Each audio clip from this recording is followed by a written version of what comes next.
মানুষের তৈরি কম্পিউটার বিজ্ঞানের সবচেয়ে বড় আবিষ্কার। আমি রিপিট করছি ইচ্ছা করে। বর্তমান পৃথিবীতে সবচেয়ে বড় কম্পিউটার মেশিন যেটা, এটা আমেরিকা যুক্তরাষ্ট্রের রাজধানী নিউ ইয়র্ক শহরের পূর্ব দিকে আমেরিকার মহাকাশ গবেষণা কেন্দ্র নাসা সেখানে সেই কম্পিউটার মেশিনটার ওজন 12.5 টন। মন না, 12.5 টন। এই 12.5 টন ওজনের মানুষের তৈরি সবচেয়ে বড় বিজ্ঞানের সর্বশেষ লেটেস্ট যে আবিষ্কার, এই কম্পিউটারটা প্রতি মিনিটে 500 মেমোরি গ্রহণ করতে পারে, 500 মেমোরি প্রেরণ করতে পারে। আর আপনার এখানে আল্লাহ পাক যে কম্পিউটারটা ফিট করে দিয়েছেন, এটার ওজন মাত্র 1500 গ্রাম, 1.5 কেজি। 1.5 কেজি কম্পিউটার রিসার্চ করে, পরীক্ষা নিরীক্ষা করে স্বীকার করেছে আল্লাহ তৈরি 1.5 কেজি ওজনের মানুষের মাথার ঘিলু, মাথার কম্পিউটার, এটা প্রতি সেকেন্ডে 5000 কোটি মেমোরি গ্রহণ করতে পারে, 5000 কোটি মেমোরি প্রেরণ করতে পারে। আল্লাহু আকবার। বিজ্ঞানীরা এখানে এসে সারেন্ডার করে দিয়েছে যে এত ছোট্ট জিনিস, এখান থেকে এত বিরাট ফাংশন, এটা তো মানুষ কোনোদিন কল্পনাও করতে পারে না। তো ওয়াইনতা উদ্দু নেমাতাল্লাহি লা তুসুহা ইন্নাল ইনসানা লাযালুমুন কাফার। আপনি যদি মাথার তালু থেকে পায়ের তলা পর্যন্ত এই কম্পিউটারে যে রগগুলো আছে, টিস্যু জয়েন্ট, এই রগগুলো খুলে একটার সাথে জোড়া দিলে 12,500 মাইল লম্বা হবে। এই 12,500 মাইল লম্বা রগ রেশা গোরপ্যাস এইভাবে নিয়ে নিয়ে পায়ের আঙ্গুল পর্যন্ত প্রত্যেকটা রগ জয়েন্ট করা হয়েছে। এরপরে আসুন, আল্লাহ পাক আপনাকে কান দিয়েছেন শোনার জন্যে। আমি বলে থাকি, বাড়ি থেকে বিকেলে বাজারে রওনা করেছেন, আনমনে গ্রাম বাংলার আঁকা বাঁকা রাস্তা দিয়ে হাঁটি হাঁটি পা করে আপনি বাজারের দিকে এগিয়ে যাচ্ছেন। এই চলন্ত পথে হঠাৎ করে আপনি শুনলেন রাস্তার বাম দিকে 6 হাত দূরে ছোট্ট একটা ঝোপের ভিতরে একটা ফোঁস আওয়াজ শোনা যায়। শুনলো কে? অজালাকুমুস সামা। দেখেন, আল্লাহ এই কান দিয়ে শুরু করেছে। আপনার এই দেহের ডিউটি এখান থেকে শুরু। অজালাকুমুস সামা, আমি তোমাকে শোনার জন্য দুটো কান দিয়েছি। কান আওয়াজটা শুনেছে ফোঁস, কিন্তু কানের মালিক সৃষ্টিকর্তা তিনি দেখার ক্ষমতা দেননি, শুধু শোনার ক্ষমতা দিয়েছেন। তবে বলে দিয়েছেন, আমার বান্দা রাস্তা দিয়ে চলাচলের সময়, আসা যাওয়ার সময়, ডানে বামে সামনে পিছনে তুই যদি কোনো ফোসফাস ঠুসঠাস আওয়াজ শুনতে পাস, তুই তো দেখতে পাবি না, চোখ দুইটার কাছে একটা মোবাইল করে মেসেজ দিয়ে দিস যে আমি এই এমন এটা দেখেছি। চোখের কাছে তুই খবরটা দিয়ে দিবি। কান ফুসফুস শুনে চোখের কাছে মোবাইল করেছে। মোবাইল করার সঙ্গে সঙ্গে চোখ এইভাবে তাকিয়েছে। এক হাত ডানেও নয়, এক হাত বামেও নয়, একেবারে জায়গা মতো অন টাইম। তাহলে কান শুধু 6 হাত দূরে কোন জায়গাটা, কোন বাড়িতে ঘটনাটা ঘটতেছে দেখতে না পেলে ওই জায়গাটা ঠিক এমন ভাবে ইন্ডিকেট করেছে যাতে চোখের খোঁজা টোজা না লাগে। চোখ তাকিয়ে দেখে কুচকুচে কালো, 22 মাসের চাইতে মোটা, 4 হাত লম্বা, মাথাটা এইভাবে চ্যাপটা করা, জিভ লক করে। চিনেছেন বোধ হয়? সেই বিলাতে লন্ডন জুতে দেখেছিলাম the most dangerous snake's of the world, দুনিয়ার সবচাইতে বিপজ্জনক সাপ। আমাদের দেশেও আছে গোখরা সাপ। আমাদের গ্রাম বাংলার লোকেরা কয় হানো খাপ। এবার চিনছেন তো? এখন সেটা এরকম করে। দেখেছে কে? চোখ। খবর দিয়েছে কে? কান। চোখ বেচারা শুধু দেখার মালিক, এইভাবে আছে, জিভ লক লক করে। জিনিসটা ভালো না মন্দ, দোস্ত না দুশ্মন, এটা বিবেচনা করার বিচার করার ক্ষমতা আল্লাহ চোখকে দেন নাই, কিন্তু বলে দিয়েছেন কান যদি কোনো সময় তোর কাছে কোনো মেসেজ টেসেজ পাঠায়, সঙ্গে সঙ্গে তুই অ্যাকশনে যাবি। অ্যাকশনে গিয়ে যে জিনিসটা দেখবি এটার আকার আকৃতি গঠন, এটা হেড অফিসে একটা মোবাইল করে দিবি, হেড অফিসে এই চিপ কম্পিউটার একটা মোবাইল করে দিবি। চোখ এবার ব্রেইনের কাছে মোবাইল করেছে, যে কান একটু আগে আমাকে খবর দিয়েছে এই দিকে ফুসফাস করে, আমি তাকিয়ে দেখি এই কালো এই মোটা এইভাবে আছে, জিনিসটা কি এটা তো আমি বুঝি না, তোমাকে বুঝাইলাম।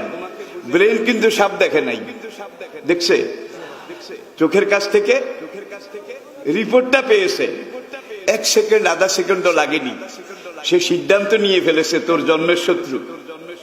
যদি বাঁচতে চাস এই মুহূর্তে দৌড় দে। দৌড় দেওয়ার ক্ষমতা আবার ব্রেনের নাই। ব্রেন পাও দুটার কাছে মোবাইল করেছে, মেসেজ পাঠিয়েছে, আল্লাহর বান্দা এখনো দাঁড়ায় রিসস, বাঁচতে হইলে দৌড় দে। ইমানদারি বলেন, সাপ দেখার কত মিনিট পরে দৌড় দিছেন বলেন? গ্রাম বাংলার লোকেরা বলে খাড়া জিলিক, আলাজিলা, দেখতে যত দেরি দৌড় দিতে দেরি নাই। মাঝখানে কিন্তু কানের ডিউটি, ব্রেনের ডিউটি, চোখের ডিউটি, পায়ের ডিউটি সবগুলো হয়ে গেছে। কান যদি বলতো ফুসফুস করে শুনছি, ঠিক আছে চোখের কাছে আমি মোবাইলটা 2 মিনিট পরে করব, তাইলে জায়গায় গিয়ে আপনাকে দূরের কথা আপনার লাশও খুঁজে পাওয়া যেত না। মাঝখানে 1 সেকেন্ড লাগে নাই। প্রত্যেকটা অঙ্গ কত ডিউটিফুল, তার মালিকের নির্দেশ তারা কিভাবে পালন করে, ঠিক কিনা বলেন? এই যে আল্লাহর নেয়ামত, এগুলা শুকরগুজারি করা, শুকরিয়া আদায় করা দরকার নাকি দরকার না? আল্লাহর নেয়ামতের শুকরগুজারি করতে আমরা রাজি আছি তো? সবাই একবার আবার পড়েন আলহামদুলিল্লাহ। আসলে যে মাদ্রাসা ময়দানে এই মাহফিলটা ঐতিহ্যবাহী, এটা 58তম বাৎসরিক মাহফিল। বুঝা গেছে এর আগে 1-2টা প্রজন্ম শেষ হয়ে গেছে, তারা আমাদেরকে এটা দিয়ে গেছে। এটাকে লালন করা, পালন করা, ধারণ করা, প্রজন্মের পরে প্রজন্ম আমাদের উপরে ফরজ, ঠিক কিনা বলেন? এটা নবীর ঘর, এটাকে আমরা পালন করব, লালন করব, ধারণ করব। এটাকে আমরা যত রকমের সাজানো গোছানো দরকার আমরা চতুর্দিক থেকে হাত বাড়িয়ে সহযোগিতা করব। রাজি আছেন তো? তাহলে হাসরের ময়দানে কোরআন আপনাকে তার শামিয়ানা বুকের ভিতরে কোলে করে পৌঁছেরাত পার করে জান্নাতে পৌঁছাই দেবে। আল কোরআন হুজ্জাতুন লাকা আও আলাইকা, নবীজি ইরশাদ করেছেন হাসরের আদালতে এই কোরআন হয় তোমার পক্ষের উকিল হবে, নয় তোমার বিপক্ষের উকিল হবে। এই মাদ্রাসা এর উসিলা তোফায়েল এবং বারাকাতে আল্লাহ পাকের কাছে ফরিয়াদ করি, রব্বুল আলামিন মেহেরবানি করে হাসরের ময়দানে তুমি আমাদেরকে ডান হাতের মালিক বানিয়ে দিও, আমাদেরকে আসহাবুল ইয়ামিনের মধ্যে শামিল করে নিও, আর এই মাদ্রাসাকে তুমি এমন ভাবে কবুল করে নাও যাতে করে পরবর্তী অমিন যুররিয়াতিনা উম্মাতাম মুসলিমাতান লাক, কাল পরম্পরায়, বংশ পরম্পরায়, প্রত্যেকটা বংশধারায় এই মাদ্রাসা থেকে যেন হাজারো লাখো নায়েবে নবীর দরজার আলেম আল্লাহ তৈয়ার করেন। কিয়ামত পর্যন্ত যারা দ্বীনের এই ময়দানে দ্বীনি দায়িত্ব এটা পালন করতে পারেন, সবাই আবার পড়ুন আমিন। মাদ্রাসা সহযোগিতা করতে রাজি আছেন তো? সাদামাটা কথা, আমাদের পায়ের তলে জমিন, মাথার উপরে কি আসমান। এই জমিন আর আসমান সম্পর্কে সংক্ষেপে কয়েকটা কথা আমি বলবো।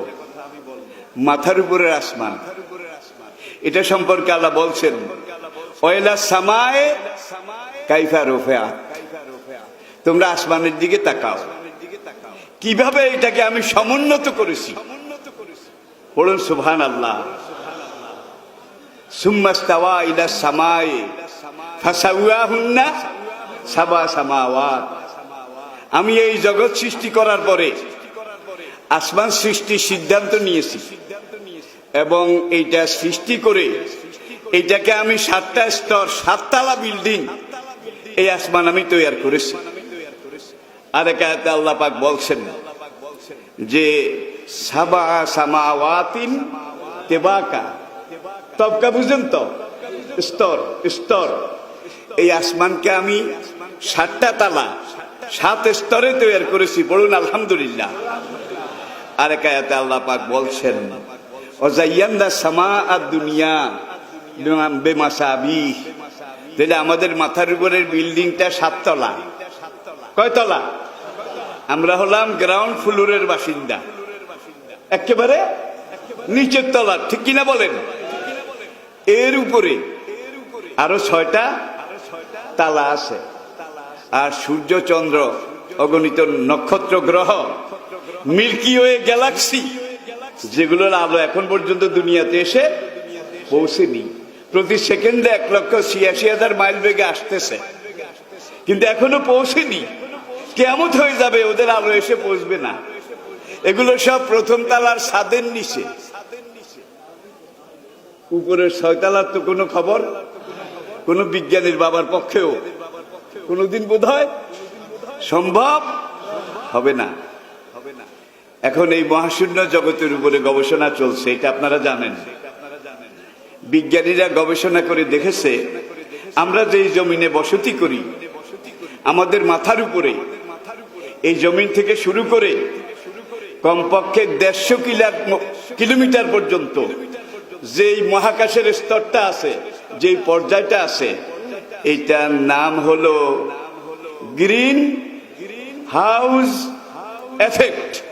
গ্রিন হাউস এফেক্ট, এটা হলো 150 কিলোমিটার পর্যন্ত। এর উপরে গিয়ে আবার 100 কিলোমিটার পর্যন্ত যে স্তরটা আছে মহাশূন্যের, এইটাকে বিজ্ঞানী ওজন স্কেল, ওজন স্কেল। এবার একটু সূর্যের দিকে তাকান। এই সূর্যকে আল্লাহ পাক বলছেন সেরা যাও ও হাজা, সেরা যাও ও হাজা, প্রদীপ্ত ভাস্কর, উত্তপ্ত ভাস্কর। সূর্যকে আমি সৃষ্টি করেছি। সূর্যের উপরে গবেষণা হয়েছে, হওয়ার পরে আজকের বিজ্ঞান স্বীকার করেছে কোরআন যে বলছে সেরা যাও ও হাজা, গরম গরম একেবারে উত্তপ্ত সূর্য আমি আল্লাহ সৃষ্টি করেছি। বিজ্ঞানীরা পরীক্ষা করে রিসার্চ করে দেখতে পেয়েছে এবং স্বীকার করেছে সূর্যের টেম্পারেচার, উত্তাপ 30 কোটি ডিগ্রি সেলসিয়াস, 30 কোটি ডিগ্রি সেলসিয়াস। 2200 ডিগ্রিতে লোহা গলে যায়, 2200 ডিগ্রিতে পানি হয়ে যায়, 30 কোটি ডিগ্রিতে কি গলে? খাইছে। আরো মজার কথা আছে, বিজ্ঞানীরা পরীক্ষা নিরীক্ষা করে স্বীকার করেছে সূর্য একটা জ্বলন্ত অগ্নিকুণ্ড। বিজ্ঞানীরা বলেন সূর্য একটা জ্বলন্ত গ্যাসের সৃষ্টি। কোরআনে ওই আয়াতের ছায়া তর্জমা অন্তত সেরা যাও ও হাজা, আমি উত্তপ্ত প্রদীপ্ত এই ভাস্কর সৃষ্টি করেছি। আর এই সূর্যের দায়িত্ব হলো পৃথিবীতে জীবিত রাখা। সূর্য যদি 1 সেকেন্ড না থাকে সবকিছু বিলীন হয়ে যাবে, বিলীন হয়ে যাবে। এই সূর্য জীবনের উৎস, এই দুনিয়ার টিকে থাকার বেঁচে থাকার সবচেয়ে বড় মাধ্যম কে সৃষ্টি করেছে? এই সূর্যটা গ্যাস দিয়ে জ্বালিয়ে রাখা হয়, গ্যাস, গ্যাসটার নাম হাইড্রোজেন গ্যাস। দ্বিতীয় মহাযুদ্ধে যে হাইড্রোজেন বোমা জাপানের হিরোশিমা নাগাসাকি এখানে আমেরিকা ফেলেছিল দ্বিতীয় মহাযুদ্ধে, জাপানিরা দুনিয়ার সবচেয়ে তথ্য প্রযুক্তিতে সবার উপরে। তারা সেই জায়গা থেকে 15 মিটার পর্যন্ত মাটি কেটে নিয়ে গেছে নিয়ে সাগরে ফেলে দিয়েছে। দেওয়ার পরে এখানে নতুন মাটি ভরাট করেছে। ভরাট করার পরেও দেখা গেছে নিচ থেকে হাইড্রোজেন গ্যাস উঠে, সেখানে সামান্য একটা হাইড্রোজেন বোমা। সূর্য থেকে প্রতিনিয়ত প্রতিদিন কয়েক লক্ষ কোটি বিস্ফোরণ হাইড্রোজেন বোমার মতো বের হয়। তার একটা বোমা যদি দুনিয়াতে পড়ে, একটা হাইড্রোজেনের অংশ যদি দুনিয়াতে পড়ে, মাসেক মাগলিক সেমাল জনুব পুরা দুনিয়া জ্বলে পুড়ে ছাই আঙ্গার হয়ে যাবে, জমিন তামা হয়ে যাবে, কিয়ামত পর্যন্ত একটা গাছও গজাবে না। প্রতি সেকেন্ডে বিস্ফোরণ হইতেছে। কোন ঘরে আগুন লাগলে একদিকে আগুন জ্বলে, আরেকদিকে ফুসফাস ঠুসঠাস আওয়াজ হয় কিনা? ওখানে যে গ্যাসের আগুন জ্বলে, প্রতি সেকেন্ডে গ্যাস লাগে 30 কোটি টন সেকেন্ডে সূর্যকে জ্বালিয়ে রাখতে। মিনিটে কত টন? ঘন্টায়? দিনে? রিপিট, আবার বলছি, সূর্যটাকে এইভাবে মহাশূন্যে জ্বালিয়ে রাখতে প্রতি সেকেন্ডে 30 কোটি টন হাইড্রোজেন গ্যাস লাগে। সেকেন্ডে 30 কোটি টন, মিনিটে, ঘন্টায়, দিনে। বিজ্ঞানীরা পরীক্ষা করে স্বীকার করেছে এমন একজন এটা সৃষ্টি করেছেন, এই সূর্যটাকে সেকেন্ডে 30 কোটি টন করে চতুর্দিক থেকে তুষ আগুনের মধ্যে যেভাবে দেওয়া হয়, চতুর্দিক থেকে হাইড্রোজেন গ্যাস এইভাবে সূর্যের ভিতরে দেওয়া হয়, গম গম করে জ্বলে। আরো 500 কোটি বছর সেকেন্ডে 30 কোটি টন করে জ্বালিয়ে জ্বলার মতো গ্যাস সেখানে মজুদ আছে। যার হাতি সে জানে, যার ক্ষমতা আছে তিনিই লালন করেন, ঠিক কিনা বলেন? এই যে গ্যাসের আগুন সেখানে জ্বলছে, সেখান থেকে প্রতি সেকেন্ডে লক্ষ লক্ষ বিস্ফোরণ হাইড্রোজেন গ্যাস বের হয়ে দুনিয়ার দিকে নেমে আসে। আর বিজ্ঞানীরা বলছে তার একটা ছোট্ট ছিটা ফোঁটা যদি হাইড্রোজেন গ্যাস সূর্যের বিস্ফোরণের নিচের দিকে নেমে আসে, একটা যদি পড়ে, দুনিয়ার সাগর মহাসাগর পাহাড় পর্বত মানুষ সবকিছু বিলীন হয়ে যাবে, নিশ্চিহ্ন হয়ে যাবে। ওই গ্যাসগুলা যখন নিচের দিকে নামে, ওই যে উপরে যেই ওজোন স্তরটা আছে, ওজোন স্তর 100 কিলোমিটার, এখান পর্যন্ত যখন আসে, ওই ওজোন স্তরটার মহাশূন্যে আল্লাহ এমন একটা ক্ষমতা সৃষ্টি করে রেখেছেন, সেখানে আসার পরে এই ওজোন স্তর এই হাইড্রোজেন গ্যাসটাকে রিফাইন করে, পরিশোধন করে হাইড্রোজেন কার্বন ডাই অক্সাইড, যেগুলো প্রাণীর বেঁচে থাকার জন্য বিষাক্ত, সেগুলোকে আলাদা করে অন্যদিকে পাঠিয়ে দেয়, আর অক্সিজেন গুলো দুনিয়ার দিকে পাঠিয়ে দেয়। আর এই অক্সিজেন ছাড়া কিন্তু কোনো গাছপালা, কোনো মানুষ, কোনো জীবজন্তু বাঁচতে পারে? জোরে বলেন। এরপরে দ্বিতীয় স্তরে আসে, এটার নাম হলো green house effect. Green house effect. এখানে যখন সূর্যের হাইড্রোজেন গ্যাসগুলো আসে, প্রথম স্তর তো পরিশোধন করে 2 ভাগ করে বিষাক্তগুলোকে সরাই দিয়েছে, oxygen, nitrogen, carbon die oxide এগুলোকে এইদিকে পাঠিয়েছে। আর এই গ্রিন হাউস এফেক্ট, এখানে আল্লাহ পাক একটা কুদরতি চালুন ফিট করে দিয়েছেন। এই চালুনে এসে এগুলো আবার ভাগ হয়, চালা হয়, রিফাইন হয়, ডিস্ট্রিবিউট হয়। হওয়ার পরে আফ্রিকার জঙ্গল, আমেরিকার আমাজন, এইসব এলাকা গাছপালা বেশি, ঠিক কিনা বলেন? সেখানে বেশিরভাগ পাঠায়। মরুভূমিতে তার চাইতে কম। যেখানে মানুষ বসতি, সেখানে যে দূর লাগে, যতটুকুন লাগে এতটুকুন এখান থেকে সাপ্লাই করা হয়। আজকের বিজ্ঞানীরা স্বীকার করেছে যে এই মহাকাশকে এমন ভাবে তৈরি করা হয়েছে, আপনার শরীরের এখানে হইল আপনার হার্ট, ফুসফুসের সাথে হার্টের নিচে আছে বাল্ব, বাল্বের নিচে আছে লিভার, লিভারের নিচে আছে কিডনি। আমরা যখন খাদ্য খাই, চর্বিত, আধা চর্বিত, আদা চাবা এটা করে আমরা এটা পাকস্থলীতে পাঠাই। পাকস্থলীতে এটা রিফাইন হয়, ডাইলিউশন হয়। ডাইলিউশন হওয়ার পরে এখন এইটাকে লিভারের দায়িত্ব হলো, লিভার এই ডাইলিউশন করা খাদ্যগুলোকে হজম করাবে। লিভার লিভার এটাকে বাছনি করে এটার মূল ক্যালোরি, ভিটামিন এগুলোকে প্রত্যেকটা রোগের ভিতরে পাঠিয়ে দেয়। যতটুকুন দরকার, যেই পরিমাণ দরকার সেই পরিমাণ পাঠায়। আর উদ্ধৃত শোভা পর্যন্ত এগুলাকে আরেকটা মোটা রোগের ভিতর দিয়ে গুজ্জদারের দিকে পায়খানা হিসেবে পাঠিয়ে দেয়। এরপরে আসুন পানি, এটাকে আবার যখন কিডনির ভিতর দিয়ে পেশাব নালীর দিকে প্রেরণ করা হয় পানি, এখানে কিডনির উপরে একটা ছাকনি আছে, ছাকনি চালন, এটাকে বলা হয় blood control unit.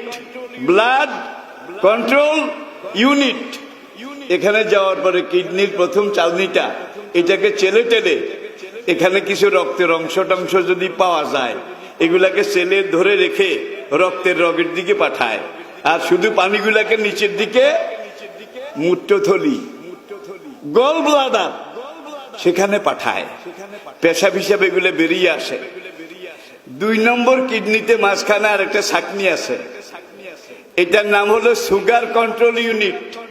Sugar control unit এই চালনিতে গেলে আপনার এই পেশাবের পানির সাথে যদি কোনো শর্করা, সুগার টুগার থাকে, চিনি টিনির অংশ থাকে, 2 নম্বর চালনি এগুলাকে আটকায়। আটকাইয়া পেশাবটাকে একে পরিষ্কার রিফাইন করে পেশাবের নালীতে পাঠায়। আর ওই সুগার গুলোকে ওই পায়খানার নালীতে পাঠিয়ে পায়খানার সাথে মিশিয়ে দেয়, তাতে পায়খানাটা নরম হয় এবং পায়খানা করতে সুবিধা হয়। দেখছেন কারবার? ঠিক আসমানের দিকে তাকান, সেখানে আল্লাহ কিডনির ছাকুনির মতো একটা ওজোন স্তর, আরেকটা গ্রিন হাউস এফেক্ট এমন ভাবে তৈরি করে দিয়েছে যেন যেখানে যেভাবে যতটুকু অক্সিজেন দরকার, কার্বন ডাই অক্সাইড দরকার, ওই চালনি দুইটা বাছনি করে করে সেগুলো জমিনের দিকে পাঠায়। আর যেগুলো হাইড্রোজেন, কার্বন ডাই অক্সাইড জীবনের জন্য বিপজ্জনক, সেগুলোকে এই দিকে পাঠায় না, বরং সাগর মহাসাগরের দিকে যখন পাঠিয়ে দেয়, সাগরের উপরে গ্রিন হাউস সেগুলোকে ধ্বংস করে দেয়। এগুলো যদি সাগরে পড়তো 1 সেকেন্ডে সব মাছ মরে যেত। আল্লাহ পাকের এই উপরের একটু একটু কইলাম আর কি, একটু একটু। এরপরে আজকে বিজ্ঞানীরা আরেকটা জিনিস স্বীকার করেছে, জমিনে দিন রাত্রি সময়ের হিসাব আর মহাশূন্য জগতের সময়ের হিসাব এক নয়। জমিনে যে সময় 1 ঘন্টা যায়, মহাশূন্য জগতে সেই সময় 1 সেকেন্ডও যায় না।